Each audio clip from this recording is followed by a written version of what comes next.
as UX practitioners or designers or product managers, the onus usually falls on us to facilitate workshops. Now that means getting people together and collaborating towards a goal. Workshops can either be really successful or they can be a huge waste of time.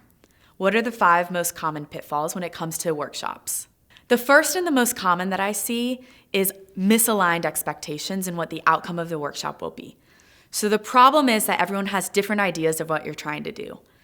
Now the solution is aligning early and often on what the goals are. Even weeks before the workshop takes place, collaboratively decide what are our goals and then communicate them in things like the calendar invite and to attendees. And then we have constraints. Now I like to think about this like a game of soccer. It would be ridiculous in real life to say you can't use your hands, but that's what makes the game. Now that's a constraint. So just like in a workshop, we may say, okay, we can't talk. Everyone is quiet and generating their own ideas. Now there are 4 different kinds of constraints.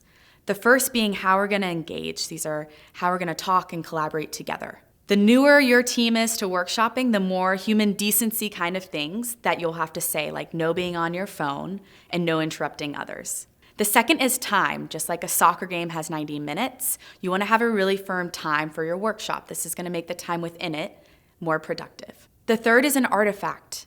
Any conversation you have in a workshop, you wanna be capturing it. That means something.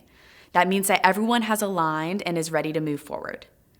And the last is goals. Now back to my soccer example, the goal of the game is to get the ball in the net. You want the parallel in your workshop. What is the goal? What are you all working towards? The third most common pitfall that I see is a prescribed outcome before the workshop's even taken place.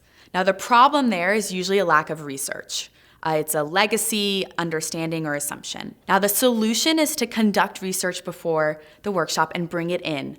You could even recruit end users and have them participate in the workshop itself. This is especially important for those people who go into the workshop already assuming the outcome will be a certain thing. Pitfall number 4, the results aren't actionable. Now you can have a really productive, happy, exciting workshop where everyone leaves with warm and fuzzy feelings, but unless the output is actionable for your product, then it wasn't productive. The solution is at least assigning people to really take responsibility of the to-dos leaving the workshop. This could mean taking pictures of the artifacts, taking notes, and then sending out some kind of email with those to-dos and action items assigned. Number 5, and my personal favorite, is that it maybe didn't even need to be a workshop in the first place. This is very common, and it's because people like to use and abuse the idea of what a workshop is. What I would suggest you do is redefine what a workshop is within the context of your organization. When do you need one versus when will a meeting or even an email suffice? It may be more often than not. Workshops can be an incredible tool. They can foster collaboration, build mutual trust, and really drive an experience forward in a positive way. As you start to plan your next workshop, just look out for those 5 most common pitfalls.